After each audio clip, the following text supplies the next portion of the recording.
Hello everyone, welcome back to the channel. Hope you are doing well and fine. And in today's video, I'll be showing you how to add Venmo to SplitWise. So without wasting any time, let's just jump right on the video and make sure to watch this video till the end and follow the steps as well.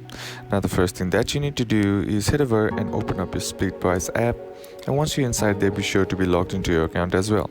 Now once you're inside your SplitWise app, what you need to do is simply tap on the friends icon on the bottom left corner of the screen. And now once you're inside here, you'll be seeing all the contacts that needs settlement. So what you need to do is just select the contract to settle, and once you select the contract to settle, you'll be getting up the settle up option. Simply tap on that, and once you tap on that, here all you gotta do is just simply enter in the amount.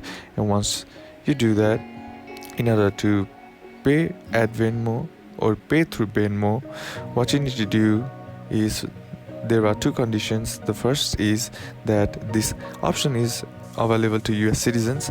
So if you aren't from US, then the Venmo option won't be available to you.